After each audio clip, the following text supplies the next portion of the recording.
A few years ago, I left my door-to-door sales job because I was introduced to this new way to do sales, which is the exact thing I'm doing today to make over $15,000 to $20,000 every single month. And most people don't talk about this at all because they're scared that if there's more people doing this, they're going to lose their job because of all the competition, right? Because you could basically do this fully remotely and close rates are an average of 50% and go as high as 90%. And yes, like 50 to 90% close rate. So you can imagine why a lot of these people don't want you to know about this, otherwise they'll get competition and they'll lose their jobs. But I actually found this new way of doing sales completely by accident because 2 years ago when I was doing door-to-door sales, I was actually the top salesperson in my entire company for basically this huge company called SunPower. And I honestly loved the entire process of door-to-door sales. I eventually got so good at the skill that I literally viewed it as me getting to take a walk and just talking to people the whole day, right? But my entire door-to-door journey was cut short because I had to go to something called school. And this school is actually one of the top universities in all of California, so I couldn't pass up on the opportunity. Now, because I was in school, I couldn't work door-to-door since I had a few hours of free time, but they were spread out all over the place. And I didn't have enough blocks of time to be able to knock, right? If you're in door-to-door sales, you know how it is. You can't just knock for 10, 20, 30 minutes and then leave, right? There's a kind of a rhythm you have to get into after like an hour, and then you really start to cook, right? So I had to find something that would fill in the gaps of time, which led me to something called remote sales. Because remote sales, I can just take a call, close, and head off to class. And it's all completely remote, meaning I don't have to drive anywhere, right? I just do the same thing I did with door-to-door, but it's completely on the phone. And this is basically what I did for the entire duration of school, until I basically had a month where I made 10K just working fully part-time. And I thought, if I'm working part-time and I made 10K, if I just go to full-time, how much can I make? Probably like double, right? But the issue with this was I couldn't go full-time because I had school. And I thought about leaving school and it fully made sense to me, but my parents didn't let me, right? And I argued, I fought with them for the longest time, just begging, right, that I could stop going to school.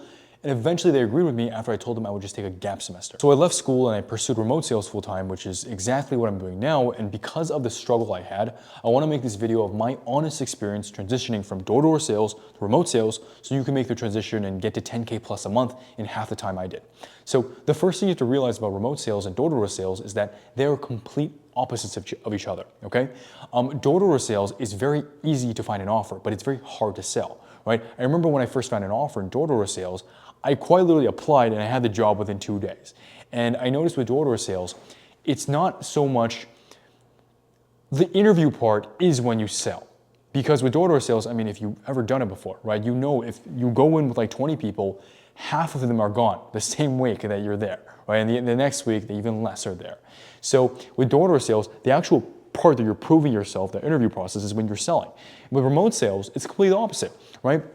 It's really difficult to find an offer, but it's actually a lot easier to sell. It's harder to find an offer because the job is just so great. It's remote, it's easy to close, but this actual selling part is a lot easier because the leads are warm, you know? People are applying to you and they want to join your program or what you have to offer, as opposed to door-to-door sales where you have to go out and find other people, right? But they still rely on the same fundamental skill sets in order to succeed.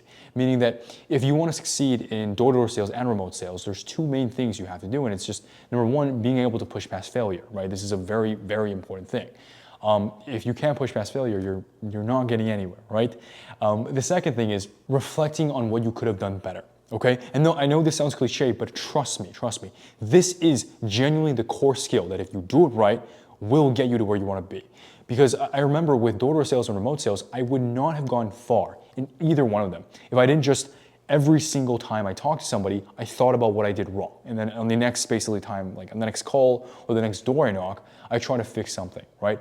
If you can genuinely do that and you can actually accurately identify what you did wrong, what you could do better, you're gonna have a very good time actually doing this. And because of this, right, I genuinely believe that if you would have succeeded in one of these things, you would also succeed in the other. But you have to realize the skills required in each, right? Past just the core things, the skills required, they're still gonna be different. And one of the main ones I can think of is like door-to-door, the initial approach and the impression, super important, right? If you've done door-to-door sales, you know this. Your first 10, 20 seconds to the homeowner, they're judging how you look, they're judging how you sound, they're judging what you say. Those are super important, right? Otherwise, they're gonna shut the door, they're not even gonna come to the door, right?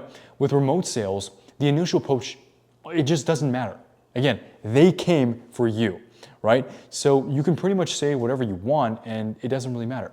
So, and also another thing, with door-to-door sales, you have unlimited chances to do well, unlimited leads, right? With remote sales, there are not limited leads. And with door-to-door sales, you have to realize these two things they kind of fight with each other a little bit, right? Because door-to-door sales, if you have unlimited leads, that's great. You have unlimited chances to do well, but the leads are mostly cold, right? So you're gonna have days where you have really good ones, but most of the time they're gonna be okay, and you kind of have to do your own job of making them good, right? With remote sales, there's a lot of pressure because there's a limited number of leads. Now, even though these limited number of leads, like there's less, they're easier to close. But if you have a bad day, if you have some bad performance for a week or something, that's money that could have been made that you genuinely just took off the table, right? There's a limited number of leads. So best way to summarize this, door-to-door is quantity over quality. And I would say remote sales is really just quality over quantity all day.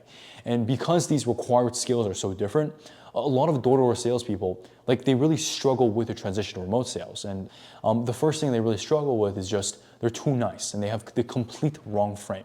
You have to realize with door-to-door sales, right, you have to go apply yourself to basically convince the other person. With remote sales, these people are coming to you. Sure, you still have to do your job as a salesperson to give them a good push, but again, they're applying to you and your program. Right? So you can get away with a lot more things. You can afford to be, have a more neutral tone, even a more aggressive tone where you're not really as friendly, right? That's totally fine, okay? And a lot of times when door-to-door salespeople are taking calls and they're just too nice on the calls, right? The remote sales calls is what I'm referencing. The niceness, how nice they are seems almost too salesy. And the best way I can describe this is like, if you've ever talked to like a car salesman, right? And they're just overly enthusiastic. They're cracking jokes, they're just, they're poking fun at you. They're trying to be just really, really friendly. It feels really weird sometimes, right?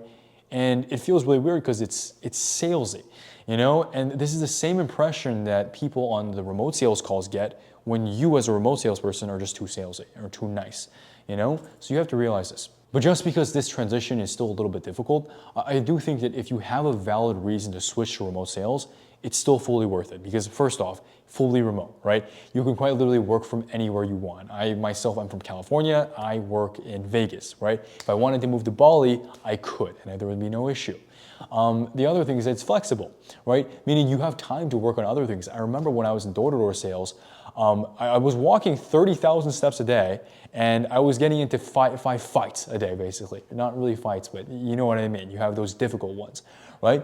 So I was not only physically exhausted, I was also mentally exhausted. I wanted to push myself at the end of the day. I was like, I really want to build this other thing. I really want to, do this, do that. But the reality is, you just aren't as sharp and fresh as you were in the start of the day, right? So with remote sales, right, I'll take calls for 6-7 hours, but the calls won't be as difficult and I didn't have to walk. I just sit down and take them. So I still have a lot of my physical and mental energy and I can just work on stuff like this, like for example, making this YouTube video. Now the last thing is, with remote sales, it's way easier to have consistent sales performance because it's just not a numbers game. With door-to-door sales, it's quite literally like, yes, there's skill involved, but you have to understand it's still a numbers game at the end of the day, right? With remote sales, it's very even playing field. All the leads are pretty much warm, so you're pretty much consistent. I don't really have, if I'm being honest, I don't really have slumps. With door-to-door sales, I remember even when I was doing really well, I would still have periods where I had slumps. It just does not happen with remote sales. So if you're looking to make the switch, I have some pretty important tips I have for you that, this took me way too long to learn. If I had known these things earlier, I would probably had a lot more success now, right? Number one is just offer is absolutely everything, okay? I see in remote sales that I see the offers like cars basically, right? So imagine that you're a really good driver, right? For example, you're a really good driver, but I put you in the absolute shit car. It's just a shitbox Honda, right? Now imagine I race you against someone else who's in a Lamborghini, but they suck at driving. If we're going in an actual straight line, who's more willing to who's more actually likely to win? It's probably going to be the guy with the Lambo, right? Even though he's worse at driving. So it's the same thing with remote sales where your offer is basically the car and you are the person driving it. So if you're in an absolute shitty offer, but you're a good salesperson, you're still going to do worse than the person who's in a great offer, but maybe they don't know how to sell as well as you do, all right? Now, the other thing is you can afford to be ballsy with your frame. And what I mean by this is like, you don't have to be Mr. Nice Guy all the time, okay? You don't have to prove yourself to them. You can afford to take a more neutral approach. Imagine you were an interviewer, right? And you're interviewing someone who wants to get a job from you, right? That's the frame that you should hold. And yes, you should still be friendly, you shouldn't be a dick, but you should definitely play around with your frame just to see what you can get away with and what you can't, because genuinely you would be surprised with what you can get away with, okay? Now also, do not compare yourself to other people. And this is not something that's just for remote sales, right? This is also something for door-to-door sales as well. And you know what I'm talking about. You, at the end of the day, scrolling your iPad, looking at the fucking leaderboards, oh, they set this amount, they closed this amount, they knocked this amount of doors. Guys, that shit does not help you, okay? All it does is it just creates extra pressure for you that just it usually never leads to better performance. You know, so just focus on yourself, focus on doing what you can do, and just don't even worry about other people. And trust me, that will help you do better. Okay, now the very last thing, make sure you're prepared, okay? Don't just wing your calls, all right? You have to realize with remote sales, you usually have an idea of the person before you get into the call, right? You're gonna know pretty much why they're here, how much money they have, what they do for a living, these small contextual things, and you can prep your sales call to actually be structured around these things. For example, right? If I'm gonna be on a call with a young guy that I know is like maybe 20 years old and he's working a job, right? I am going to try really fucking hard in the beginning to qualify the budget because I know there's a very high chance he might not have it. Versus if I'm talking to a 40-year-old who has a job, right? I know there's a higher chance he has a savings, maybe he has a family, he has some money stashed away, so I don't have to take the risk of qualifying the budget super hard in the beginning, right? So you need to understand with remote sales, these are generally the things that if you can do properly, you're gonna have a lot more success, okay? Now, you have to understand this as well. Remote sales, there is a lot on the line. Close rates range between 50 to 90%, and this means that if the top closer on your offer can close at 80% and you can only close at 50%, there's a very high chance you're gonna get let go of because you closed 3 less than he can, which is tens of thousands of dollars off the table. And this is generally the struggle that I also had in the beginning because I was actually doing okay, right? I was closing deals slightly above the average close percentage, but I was still constantly getting fired because of this small gap between me and the other closer. And the reason I wasn't closing those 2 or 3 extra deals was because I was just messing up on a few objections, right? I know how to handle them now, and this is why I'm able to close at an over 80% closing rate.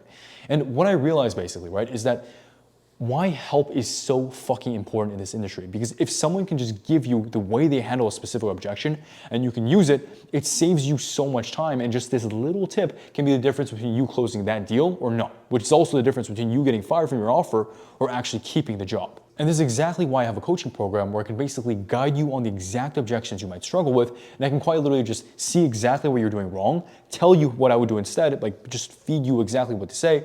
And you can copy paste what I tell you to do and it will work for you, right? And keep in mind, this is through thousands of sales calls worth of experience, right? So I've tried basically everything. I know exactly what lines and what objection handles work the exact best. So when you have a mistake on your objections, you instantly just use the best ones that work for me, right? So this kind of helps someone's interested in you. Click the link below, sign up for a free call, and we'll see if it's a good fit to start working together.